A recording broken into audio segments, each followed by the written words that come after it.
uKate Matlala. Is it possible ukuthi njobe efike ephethe truck ye-evidence kukhona yini la ukuthi angaboshwa njobe eye kwimadlanga?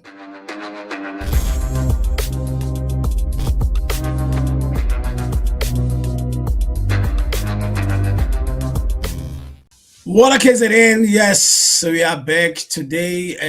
So besikhuluma ngendaba yamadlanga commission. We just want to find out ukuthi izinto lezi zasemadlanga mhlambe zikhona yini into eziyenzayo or kukhona yini umehluko eziwenzayo. By the way, you're watching the Durban Online podcast, #1 podcast in KZN, if not the world. And today I'm not alone. Ngizobe ngiphethe ucolleague wami la esibambisene naye kule ndaba zama podcast. It's our first debate and discussion about Madlanga commission. Sikwamukele Sibusiso Mlabo we Mtham Inkonje yini? Umthala. Yazi ukuthi mengikubheka ngazuthi umthaka. Yabo lo mthaka lo hlakaniphile. Kanti cha uSibusiso lo bafethu Mlambo wemthaka Umthala TV ulapha ya eNanda. So siyakwamukela kwishow mfethu kuhamba kanjani? Fly motion mfethu ngiyajabula kakhulu ukuthi sithatha leli gxathu lokuthi si collaborate emsebenzini we broadcasting okuyinto abantu abaningi bebona sengathi indawo yokucompete kanti la fuza khona sibambisana kwazi ukuthi sidlulisele imiyalezo efanele abantu ngibonga kakhulu nje futhi ukuthi wena you have taken the lead ukuthi ungilide kakhulukazi ukuthi let's find the common ground sikwazi ukusebenzisana kuyinjabulo kakhulu mina. Siyabonga kakhulu mfethu. Iproblem ekhona la mfethu siyayibuka emadlanga isifikile but we had amanye ama commissioner njengo Ozondo yabo abantu abaningi bakhala kakhulu ukuthi iZondo was a waste of money. Before iZondo there was some other commission sengikhohle ukuthi kwakubani. Wena ngokubona kwakho nje first and foremost ukuthi lento yama commission ikhona yini umehluko ewenzayo? Fly motion mfethu amanye ama commission abekhona ngaphambili awenzanga umahluko uthini. Kodwa uma sibuka imadlanga commission ukuthi iza neziphumo ikhombisa izinto ebeziqashile kakhulu ebesingasikwazi ukuzibona. Mhlambe before imadlanga commission Fly asibonge umkhwanazi ukuthi aphumele ezidlangalaleni ukuze kufonywe le madlanga commission ezoveza lamanyundululu namanyala akhona eSouth Africa ebesingeke sikwazi ukwazi uma kuthiwa umkhwanazi akazange zawaveza. But ke sibonge ukuthi imadlanga commission isithathe yavula all the can of worms yaveza yambula izinqa kulaba kade behleli phezulu kwamanyundululu amaningi kade ekhona ezweni. Imadlanga commission mfethu mina ngibona yenze umahluko kakhulu kunamanye ama commissions. Okwesibili ile ethi ke ngaphandle kokuthi inyundululu ivundulula onemanyundululu akhona ezweni sesibona kuboshwa abantu, sibona kugxoshwa abantu, kususpendwa abantu emsebenzini from uminister for that matter uSenzo Mthunu kuza ku hierarchy ephezulu esemaphoyiseni kakhulukazi ila bebonala khona kunezinkinga eziningi zokuthi kufihlakele izinto eziningi ezimbi. Namanje sabona ke kuya nokuya mfuthu izinto ziyakhulu kodwa nje kakhulukazi ngifuna ukuthi imadlanga commission isiyenze umahluko omkhulu kakhulu sekuboshwa abantu abaningi la kuyona futhi esibona. But ngithanda ukuphikisana nawe lapho kancane ngoba ubaba uminister uMchunu yena akawangena kanye emva kwalokho ayisakhulunywa indaba yakhe ngoba mhlawumbe kukhona yena kusazokwenziwa ngayo noma nje sekuvele yagqitshwa kanjalo. Yes uqinisile bakhona abantu esibabonayo besuspendwa behamba amacala but umuntu okungazi ukuthi uyena umangqingqiza la ubastard ngempela uyena uMchunu kodwa but igama lakhe seliseceleni manje kusabalo ngabe kudalwa yini lo? Fly mfethu ipolitiki yaseSouth Africa nayo inomthelelo omningi kakhulu kulezi zinto because inhlangano ezinamandla ziyakwazi ukuthi zimboze izinto eziningi nezingafanele bazimboza ngoba nento ubusho nje ukuthi umchunu waqhamuka kanye emva kwaloko azangasaqhamuka abanye sibonile sebebuyiswa kabili kuze kube ngaphezulu kwaloko njengo O'Sullivan siyabona oKate Matlala nabanye sicabanga ukuthi nabanye futhi basazobuyiswa mhlambe ngathi mhlambe Fly ake silinde sithembe ukuthi ijustice ngoba la futhi into esifisa ukubona thina ijustice izokwenziwa yini ukuthi nayo umchunu sibone esebuya esezophendula ezindabeni zokugcina zakhe la kuthiwa khona naku la kwathiwa ngawe nawe awuphenduleke nawo mhlambe bese hlonwa mina nangimibuzo futhi okuyona ezobe isilandelela kulezi zinto eseziveziwe zikakhulu. Yabo nje okunye okungidine kakhulu ngemadlanga ngibonile ukuthi amandiya anekhabhali yawo andiwona kuphela agulayo most abantu abamnyama aba-accused noma abathole amasapeni ukuthi bafike kumadlanga bezokhuluma abo Julius Mkhwanazi bonke labo baba laba bamasela bafikile yabo but when it comes to iIDEC le ephethe wona amasela ukugcina mama Andre Johnson laphana uqale wagula uKarim ugulile uKhan ugulile now as understand thina sumphakathi waseSouth Africa ukuthi ngempela bayagula kuze kube yinini ngabe ayikho yini umthetho okwazi ukuthi ubakhulumise bephezulu embhedeni nasebhedlela noma basaqhuba kona ukuthi bona bangcono kunabantu abamnyama yabona mfethu kakhulukazi mina ngicabanga ukuthi nje kakhulukazi lapho Fly abantu abaphethizwe bakhombisa ukuthi abantu base-South Africa babahloniphi abahloniphile ngayo yonke indlela ngoba zonke lento abazenzayo nalokucasha abakwenzayo okungabasiza ngalutho kukhombisa ukuthi thina abantu asinawo amandla iza ke Fly lento ekutheni abantu bayawazi namalungelo abo base-South Africa abantu base-South Africa bayawazi namalungelo abo ukuthi bakwazi ukuthi bame futhi bakwazi ukuhold i-leadership to account ezintweni ezirong ezinabo mhlambe lokho kwenziwa ukuthi mhlambe abantu abawazi amalungelo abakwi-constitution nabafuthi nabawazi nama-limitations abanawo angabanga ukuthi bakwazi ukusebenzisa these platforms engingakusho-ke mfethu ukuthi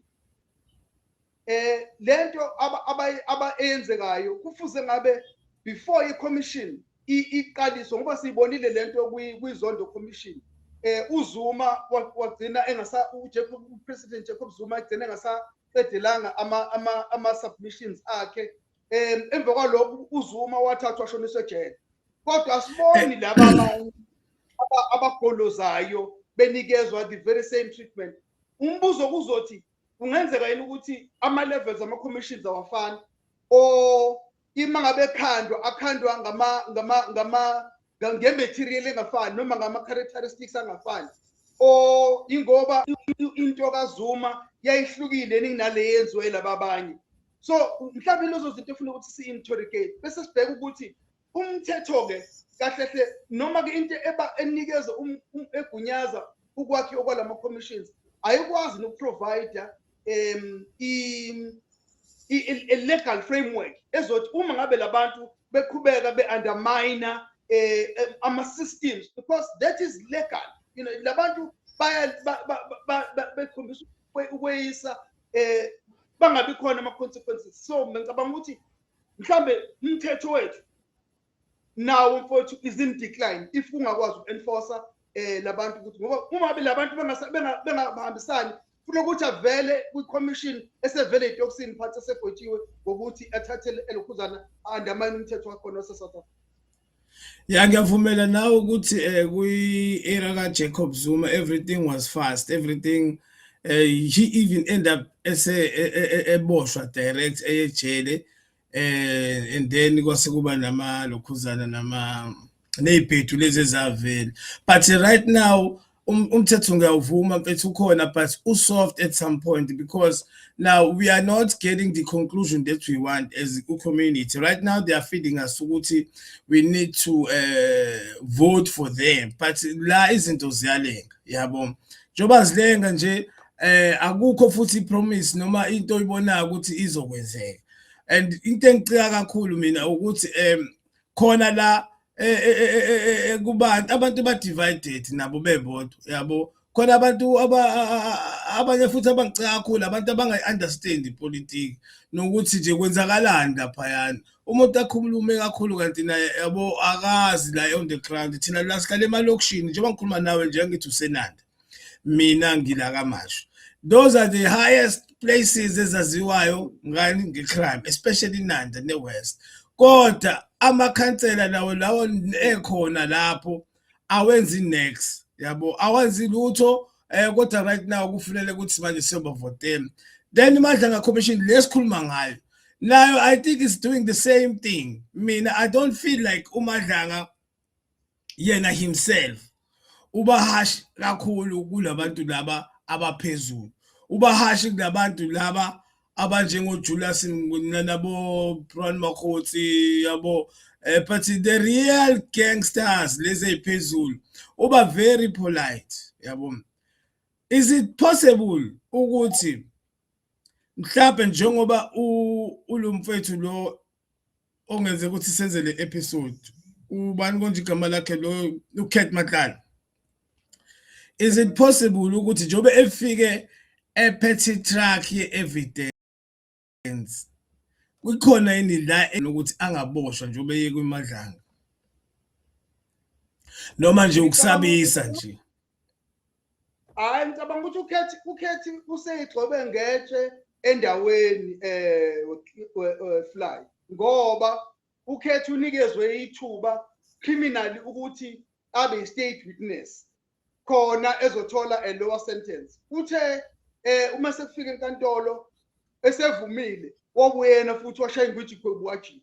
Lokho kukodwa kungamfaka engxakini enkulu ukuthi noma angaqhamuka iphi evidence manje ethini kungamenzi asinde kulezi inkinga abhekene nazo ngoba inkinga zakhe nazo azizincane zenkulu kakhulu. Kodwa futhi ke uma uyibheka inkinga zikaKate Matlala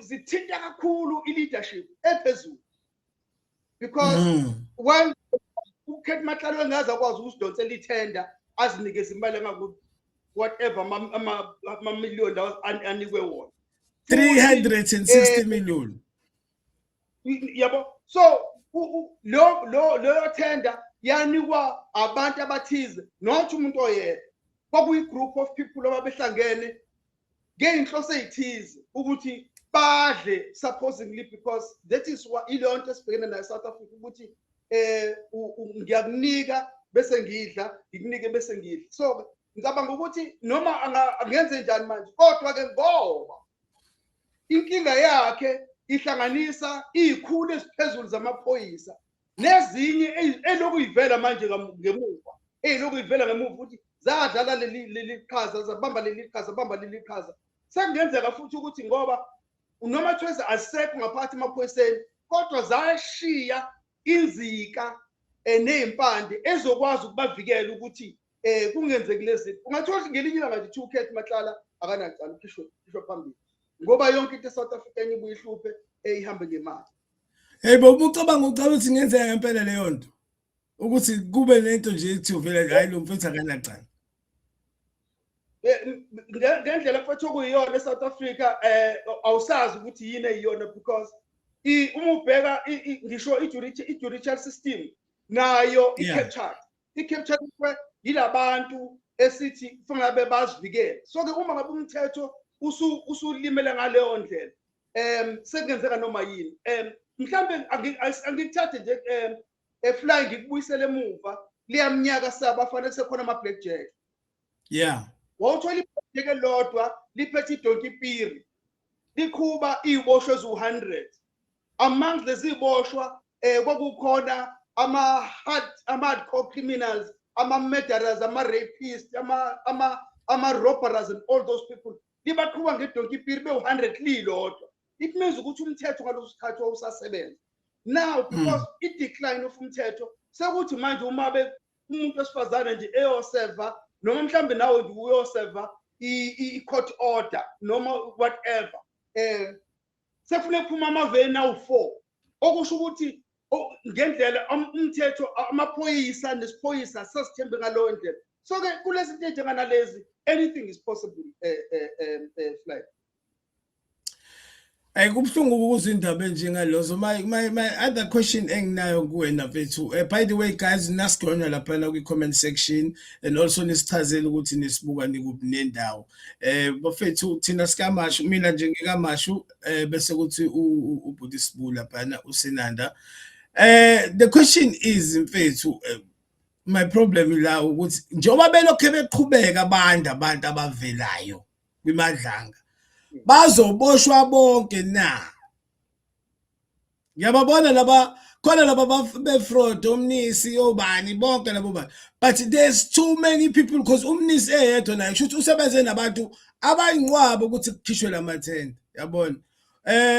uImogen Mshazi naye unabantu bakhe abayinqwabe kwenza ukuthi lamathenda bese zithi Julius Mkhwanazi ziyophuma lapha ku General Sibiya and all those guys. So my question is ngokwakho as an expert entweni ecishe efana nalezi, ngenzeka yini ukuthi baboshwe bonke noma kukhona abayosala ngaphandle mekwenziwile lento yenzeka ngempela yaba nearrest? Mina isifiso sami Fly ukuthi zonke igebengu ayiboshwe, angabe khona isigebengu esibonakala singcono kunesinye. Yeah, iproblem ile ethi kungenza ukuthi abanye basale ngaphandle. Remember Fly ukuthi uma ngabe beboshwa bonke kusho ukuthi ioperation ngeke isaqhubeka. Fly lento esibonayo njengamanje akusele ukuthi iphele because into esiney'impande ezijule kakhulu. So ke ngibuka ukuthi mina abantu kuzothiwa hayi wena iba umnikelo kaJesu, ube yimvu yomhlabelo, hamba uyejele sizosala sondla wakho nani kodwa wena ibuqhubeka usebenza. Ngoba enye into ezokwenzeka Fly, khona abangezovela vele, khona abangezovezwa nje enhlobo kulesi siphithiphithi ngoba vele babevele bemboziwe ukuthi bangabonakali. khona umahungwane ubani sengilikhohle igama leli engazi ukuthi ukhazini lepresident uMawumeli igama lakhe kade lavela but imadlanga ayikaze ize isondele even close to that name. Why? Angithi ke Fly sizokhuluma ngalento yamandla akhona abantu bezepolitiki iyahlupha ngoba bagcina besebenzisa amandla abanawo okuphatha ukuvikela nezinto ezingenasidingo ukuthi bazivikele. Kodwa ke ngelinye ilanga uzothi yizini izinto ezi-around upresident wethu wase South Africa ezibonakala ezinamacala phakathi, ezibonakala zikwazi ihamba ziye enkantolo zimthinta naye ngendlela efuna abe zimthinta ngayo. Okusho ukuthi uma ngabe kungenzeki lokho Fly, it means ukuthi kusho upresident wethu kungaphezulu kweconstitution yase South Africa noma kungaphezulu komthetho wase South Africa futhi ungaphezulu kwabantu base South Africa. So akathinteki. Uma ngabe mina bengu president okhona njengamanje bengeke ngisuke ngiye enkantolo ngiyothi angiyi indawo abantu base South Africa ibe yonke into esiyenzekile izinqe zahlalo bala ngoba phela yonke into ya president yenzekile izinto zahlalo bala zonke izinto masikhuluma ngophalaphala and all those things. Uyabona ukuthi abantu abasetshenzisiwe lapho ibona abangena ezinkingeni bese kuzothi upresident yena ebenze izinto ezingalungile okwangempela. Ngeke ukuthi uthi upresident wazi kahle umthetho usebenze kanjani bese wena ufuna ukuthi umthetho usebenze ngendlela yakho uthi wena ayihambe yo-investigator. Ungasho kanjani ukuthi umuntu wakho ahamba u-investigator lingekho icala elivuliwe futhi engekho kuyi-command efuna investigate ngeke usukele i-bodyguard ukuthi ayi-investigate. So uyabona sikhombisa ukuthi upresident wethu kusho ukuthi ungaphezulu kwe-constitution yezwe noma ungaphezulu kwabantu base South Africa. Ngidokotela sivalela namhlanje Sibu Mr Mlambo from Ithala TV, Umthala TV. Ngoba I think njengoba sesiqalele lo hlelo manje sesiyaphambili Abantu banga-comment lapha nama-comment section. Also, they can subscribe to your channel, Umthala TV, on YouTube. Also, nami ngikhona laphana as DOP, iDurban Online Podcast, ku-YouTube. Mfethu ngiyabonga kakhulu ukuthi unginelele ithuba ngoba baningi abantu ade ngifisa ukuthi sike siqale le ndima le ye-collaboration nokuthi sikwazi ukuthi si-engage kwezinto ezakhe isizwe nezinye izinto futhi esibona ukuthi mhlawumbe kufanele sifundise abantu ngazo. You are the first one ukuvuma ukuthi sikwazi ukuthi siyenze lento ngoba uyazi phela la eThekwini wonke umuntu uzamela yena into yakhe yabo, which is bullshit ngoba ayisebenzi leyo nto. Abantu even overseas basebenza ngawo ama-collaboration nabaculi ukuze baba successful, babona nje most yabo baya collaborate, but thina ngoba sizama isinkwa endaweni eyodwa sesiyabanga kanti i-internet njengesibhakabhaka ngeke iphele, is-infinite, sisozosebenza. Kubonga kakhulu bhuti omdala, mhlawumbe nawe ungase ukuchaza awakho amazwi okugcina. Fly mfethu, mina ngibonga kakhulu mfethu ngoba uyamajina ukuthi mina nawe besazana nje lapha kude, yabo. Ngikubone lapha mu atha, ngibone insizwa le namava kakhulu kweze comedy. Yeah. Kodwa we have not come that close, and just one probably few minutes or less than an hour that we spent together sinosizwe, we sibonile ukuthi singakwazi ukusebenzisana, and the fact ukuthi taken the ligxathu now today we are recording the first episode yale collaboration, kusho ukuthi mfethu siyaphambili kakhulu. Kuyintokozo kakhulu kumina, ngiyafisa ukuthi lento esiqalile mfethu nabanye bayibona kwafuna ngabe kade yenzeka, nalaba kade abakudisappointed ngabe kade yenzeka. Mina ngokwami ngibona kuyigxathu elisha elihle elizokhula, because inhloso mfethu yokuthi sibe la kwi-media, one is to educate people. Sure. Two is to empower people with knowledge and things abangakwazi ukuzibona. We must have the capacity to analyze isimo ukuze abantu bakwazi ukuthi babe ingxenye yezwe. Njengamanje nje there are so many things, izinto ngisho imithetho khona eParliament eshawayo abantu bakithi eSouth Africa bangayona ingxenye yayo. Ngicabanga ukuthi ngale collaboration sizokwazi ukuthi manje sithathe noma yipi draft ekhona ekufanele ukuthi yenziwe, sibize ama-experts sizo-analyze nabo ukuze nomuntu omunye umuntu akwazi ukwenza. Kungabi ukuthi meqhamuka ama-draft bese ukuthi mhlawumbe i-council bese libiza abantu benhlangano yalo belibabizele wolo lizobatshela ngalokho. Kanti uma ngabe leyo draft qhamuka emntwini wenhlangano yabo yebo bakwazi ukuyiphikisa, bazoyivumela njengoba injalo. Kanti uma ngabe ukuthi thina we provide information, educate and capacitate them, abantu they will be able to say no, sizoya lapha ya kodwa sizoyiphikisa singumphathi wase-South Africa, or sivumelane nayo siyibeke futhi nembandela uvumelana nokuphikisana nayo. So ke ngicabanga ukuthi this is one great step forward mfethu of making sure ukuthi we bringing the change. Njoba Umthala usho njalo nje uthi the sign of the time ukuthi we bringing the change empilweni zabantu ba-South Africa. Sabonga kakhulu bafethu, loyo uSibusiso Mlambo, Umthala TV on YouTube, and I'm Fly Motion from DOP, Durban Online Podcast. Danko.